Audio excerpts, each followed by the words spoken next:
मुतासर हुए हैं उनकी देखभाल कर रहे हैं और ख़ुद अपनी जानों को उन्होंने ख़तरे में डाला हुआ है, जो इस वक्त सारी दुनिया उन्हें सलाम कर रही है।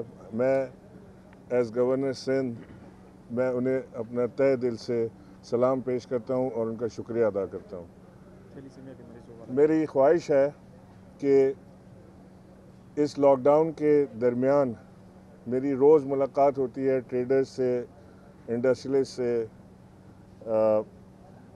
एग्रीकल्चरिस्ट से, और सब की इस वक्त एक ही तकलीफ़ है। वो तकलीफ़ ये है, इंडस्ट्रियलिस्ट की तकलीफ़ ये है कि अगर इंडस्ट्री ना चली तो वो आगे तनख्वाहें देने के काबिल नहीं रहेंगे और एक बहुत बड़ा तबका जो उन पर डिपेंड करता है, जो उनकी लेबर है, वो बेरोज़गार हो जाएगी। ट्रेडर्स की तकलीफ़ ये है, जो छोटे दुकानदार हैं, उनकी तकलीफ़ ये है कि वो किसी से मांगना नहीं चाहते। वो चाहते हैं कि अपना ज़रिया माश वो ख़ुद चलाएं। वो छोटे दुकानदार हैं, लेकिन एक एक दुकानदार के पास 3 से 4 लोग काम करते हैं और ये दुकानें लाखों की तादाद में है पाकिस्तान में। इसी तरह जो दिहाड़ीदार तबका है, जो रोज़ अपनी हक हलाल की रोज़ी के लिए घर से निकलता है, चाहे वो प्लम्बर हो, वो नाई हो, वो इलेक्ट्रिशियन हो, या वो मज़दूर हो, वो मिस्त्री हो, कारपेंटर हो, ठेले वाला हो, ये सब वो लोग हैं जो अपनी हक हलाल की कमाई को तरजीह देते हैं और रोज़ाना की बुनियाद पर ये अपना काम करके रोज़ाना अपने बच्चों का पेट पालते हैं। पाकिस्तान वज़ीर आज़म ने पहली बार ये कहा था, और जो कि एक बड़ा उनका फ़ैसला बहुत मकबूल नहीं हुआ, कि पाकिस्तान लॉकडाउन का मुतामिल नहीं हो सकता। और शुरू में जो कि मैं समझता हूँ कि लॉकडाउन अब एक फ़ैशन बन चुका है, ये लफ्ज़ एक फ़ैशन बन गया है। यूरोप में लॉकडाउन है, न्यूयॉर्क में लॉकडाउन है, दूसरे मुल्कों में लॉकडाउन है, यूएई में लॉकडाउन है, तो लिहाजा हमारे पास भी होना चाहिए। हमें अपने ज़मीनी हक़ाइक़ को देखना पड़ेगा।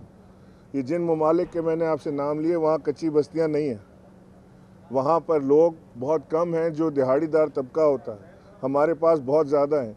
लिहाजा वज़ीर आज़म ने एक वो फ़ैसला किया, एक सख्त फ़ैसला जो एक लीडर को करना चाहिए, और उसने ये साबित किया कि अब लोग इस बात को तस्लीम करने लगे हैं कि स्मार्ट लॉकडाउन या स्ट्रेटेजिक लॉकडाउन बेहतर फ़ैसला था। जिन ममालिक ने 100% लॉकडाउन किया, उनमें या तो वो ममालिक कामयाब हुए जैसे चाइना है या जापान है, जिसमें पुलिस फ़ोर्स की ज़रूरत नहीं पड़ती, जिसमें सिर्फ कह दिया जाता है कि घर से ना निकलना, लोग घर से नहीं निकलते।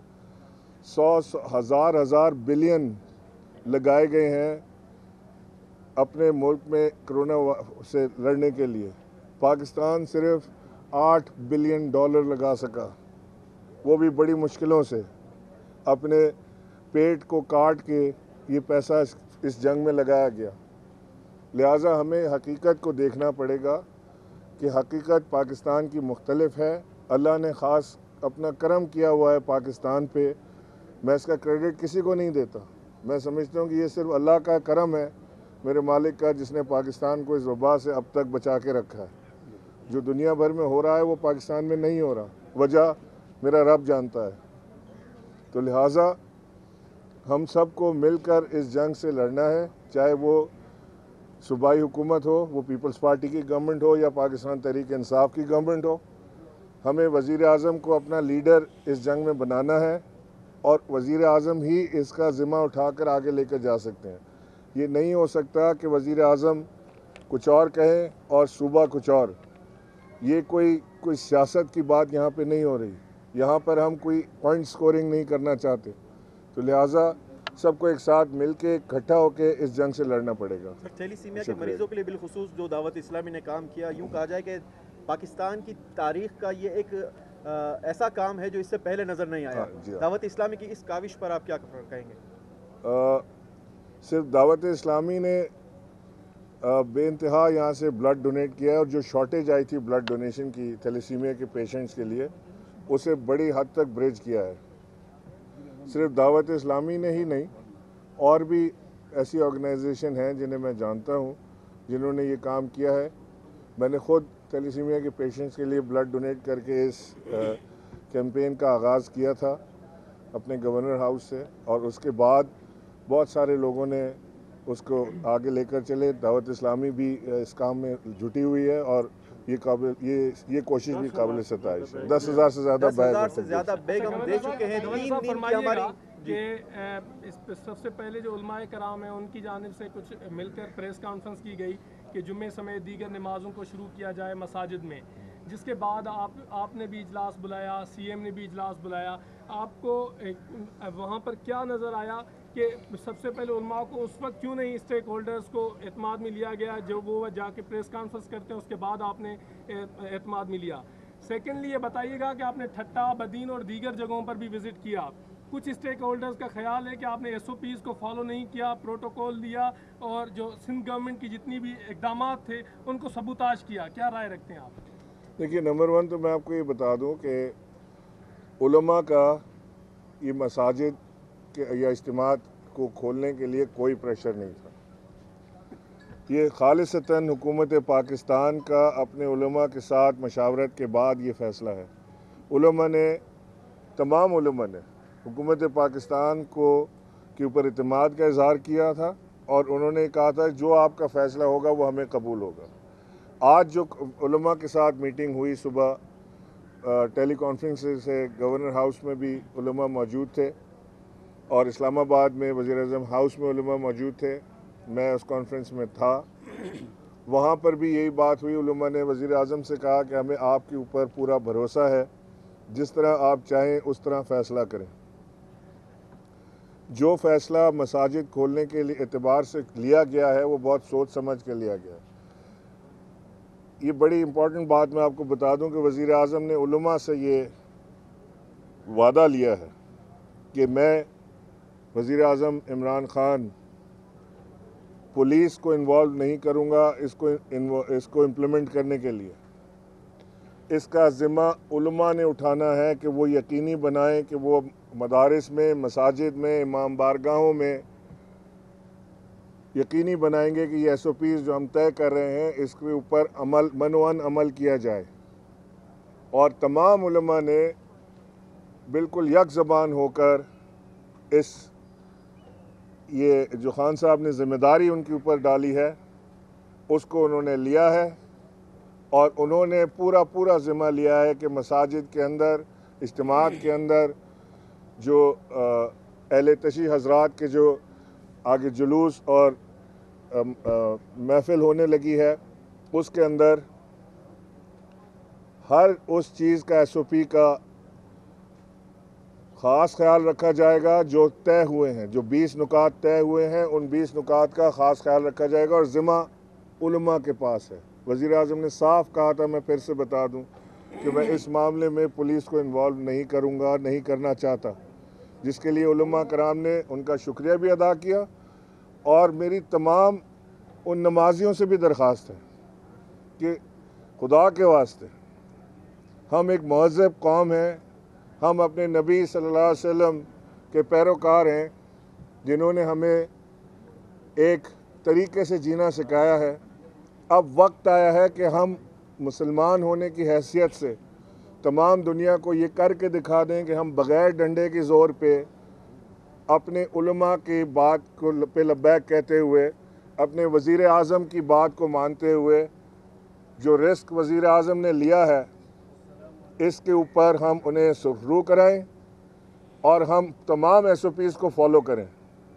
तो इंशाअल्लाह मैं समझता हूँ कि इस वजह से, यानी मसाजिद खोलने की वजह से जो बहुत सारे लोगों के खदशात हैं, जिसका वो बरमला इज़हार भी करते हैं कि मसाजिद खोलने की वजह से इस कोरोना वायरस के बढ़ने का ख़तरा है, मैं कहता हूँ कि ऐसा नहीं है। और इंशाअल्लाह हमारी कौम इस चीज़ को साबित करेगी कि मसाजिद खोलने की वजह से एक भी केस बढ़ा नहीं, क्योंकि हमारे पास वो चीज़ है जो दुनिया में किसी बहुत कम ममालिक के पास है, वो है अल्लाह।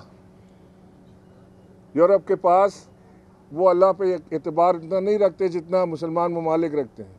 अमेरिका में अलहदा है सिस्टम, मुसलमान ममालिक के पास खुद अल्लाह है, वो अपने अल्लाह के हुजूर गिड़गिड़ा के दुआ मसाजिद में कर सकते हैं, वो अपने अल्लाह के हुजूर रमज़ान शरीफ में अपनी इबादत में अपने अल्लाह से तौबा ताइब हो सकते हैं। ये तौबा ताइब अमेरिकन नहीं हो रहा है, यूरोपियन नहीं हो रहा है, तो लिहाजा हमारे पास वो मौका मौजूद है जो शायद दूसरों के पास नहीं है और इसका हम भरपूर इस्तेफादा करना चाहते हैं। मैं एक बार फिर दरख्वास्त करता हूँ तमाम लोगों से कि SOPs को फॉलो करें। मीडिया के भाइयों से मेरी रिक्वेस्ट ये है, देखिए आप सवाल कीजिएगा, आप सवाल जरूर कीजिएगा, लेकिन मीडिया के भाइयों से मेरी रिक्वेस्ट ये है कि बराए मेहरबानी यहाँ पर आप दावत इस्लामी के हवाले से जो सवाल करना चाहें दावत इस्लामी के हवाले से करें। दावत इस्लामी के कामों को गवर्नर साहब ने देखा, उसको किस नज़र से देखा, कैसा पाया, उस हवाले से करें। इसके अलावा कोई सियासी सवाल ना कीजिएगा। बहुत मेहरबानी, शुक्रिया। मुर्तजा बाब ने कहा कि 29 मार्च को गवर्नर ने वादा किया था, ये कहीं और कर लीजिएगा सरकार, जिला अस्पताल में करती है और दावे करती है, लेकिन अमल नहीं करती। गवर्नर साहब ने वादा पूरा नहीं किया। हमने दरखास्त पर लेबोरेटरी खोल दिया और तहरीक दावे करती है, कोई काम नहीं करती। क्या कहेंगे? देखिए, मैं ये बता दूं कि जो लेबोरेटरीज़ की बात हो रही है, इस वक्त मेरे पास नंबर्स मौजूद नहीं है, लेकिन बेइंतहा लेबॉर्ट्रीज़ और उनकी मशीनें सिंध गवर्नमेंट को दी गई हैं और इंशाअल्लाह जो बात की गई जिना अस्पताल की, इसकी लेबॉर्ट्री भी जल्द कायम हो जाएगी।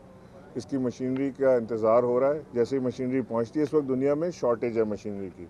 मैंने पहले आपसे कहा कि हमें पॉइंट स्कोरिंग करने की ज़रूरत नहीं है। ऐसे बहुत सारे पॉइंट्स मैं भी सामने रख सकता हूँ जिसका जवाब देना शायद मुश्किल हो जाए, तो लिहाजा ये सिंध गवर्नमेंट को भी अच्छी तरह मालूम है कि इस वक्त दुनिया भर में PCR मशीन्स जो हैं वो फौरी तौर से अवेलेबल नहीं है। NDA में इनका बंदोबस्त कर रही है। जैसे ही मशीनें अवेलेबल हो जाती हैं, लेबॉर्ट्री खोलने में कोई हाथी घोड़े नहीं लगेंगे, इंशाल्लाह फ़ौरन खोल दी जाएगी। अच्छा, ये भी बता दीजिएगा कि जब बल्दियाती इलेक्शन हो रहे थे वेस्ट में, मुझे अच्छी तरह याद है आप वहाँ पे विजिट पे थे, तो कुछ आपने जो वहाँ पे देखे थे मामला, तो आपने कहा था कि 18वीं तरमीम की वजह से ये सारे मामला जन्म ले रहे हैं। गुज़िश्ता रोज़ पीपल्स पार्टी के बाद वज़रा की जानिब से भरपूर तरीके से डिफ़ाइन किया गया 18वीं तरमीम को, क्या कहते हैं आप? साथ में ये भी बता दीजिएगा कि गवर्नर राज की जो अफवाहें हैं वो एक मरतबा फिर ज़ेर गर्दिश हैं, और नजीब साहब जो है वो उनके ऐसे क्या तहफ़्फ़ुज़ात हैं जो आप भी दूर नहीं कर सके? देखिए, मैं बार बार ये वाज़े करता रहा हूँ, फिर वाज़े कर देता हूँ कि गवर्नर राज न जाने कहाँ लग रहा है। गवर्नर को तो नहीं पता कि राज को लग रहा है गवर्नर राज, तो लिहाजा मैं नहीं समझता कि ऐसी कोई चीज़ वफाक ऐसी किसी चीज़ पे गौर कर रहा है। हमें भरपूर इत्मीनान है। हम समझते हैं कि इस वक्त सिंध हुकूमत जो है वो अपने पूरी काविश के साथ इस काम में लगी हुई है। हम सब से गलतियां हो सकती हैं, लेकिन बेईमानी का चांस इस वक्त मेरा अगर कोई कर रहा है तो उसे अल्लाह जाने, लेकिन इस वक्त बेईमानी का चांस नहीं है।